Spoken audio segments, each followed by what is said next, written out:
السلام علیکم. نن زه ستاسو سره په ډېره اهمه موضوع باندې خبرې کول غواړم. موضوع چې کومه ده نو هغه ده چې کله نور تندر ونیسي او په د هغې په سترګو باندې څه اثرات وي.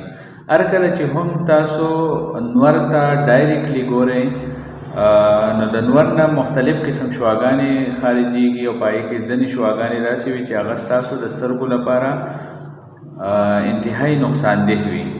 نو همیشه لپاره دا کوشش پکار دی چې ډایرکټلی نور ته کتل نه دی پکار، خاص کر چې کله نور چې دی هغه تندر ونیسي نو زموږ د خلکو دا خواهش وي چې دا موږ وګورو چې دې کې د څنګه تندر نیولی دی او ډایرکټ سن ته یا نور ته ګوري.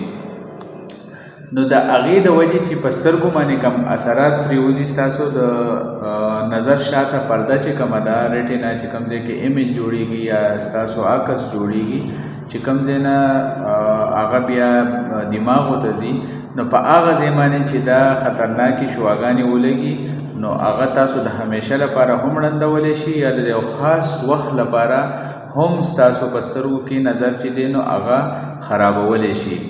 دغه کنډیشن ته ریټینل برن وایي، کوم ځکه چې دا د نظر دغه پرده چې کومه ده دغې ته ریټینا وایي. کوم چې څنګه د کیمره کې به پخوا ریل کار کوو او هغې باندې به دغه جوړېدو، شبیه به جوړېدو یا شکل تصویر به پرې جوړېدو. دغه مثال ستاسو د ریټینا دی.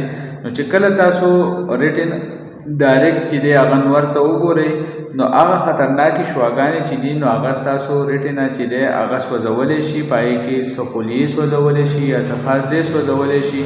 د هغې د وجې چې کوم دی نو ستاسو نظر چې دی هغه خرابېدی شي. چې کله هم نور هسې هم نور ته ډایرکټ کتل نه دي پکار، خو خاص کر که فرض کو نور تندر نیولی وي نو په هغې حالت کې چې دی نو نور ته ډایرکټ کتل نه دي پکار. داسې نه چې تاسو څوک اکسرې راځي نور ته ګوري، څوک تورې چشمې لګوي هغه ډایرکټ نور ته ګوري، نو هغه سیس چې دی نو هغه ستاسو پروټیکشن نشي کولی د هغه خطرناکو شعاګانو نه. نو تاسو د همیشه لپاره هم ړندېدی شئ یا د څه خاص وخت لپاره هم ړندېدی شئ. نو د دغه څیزونو نه ځان وساتئ، خپل ماشومان چې دي نو هغه هم د دې نه وساتئ. دا یو اویرنس میسیج دی ستاسو لپاره. تاسو خپلو ملګرو سره هم شیر کړئ چې د داسې نقصان نه ستاسو سترګې چې دي هغه بچ شي.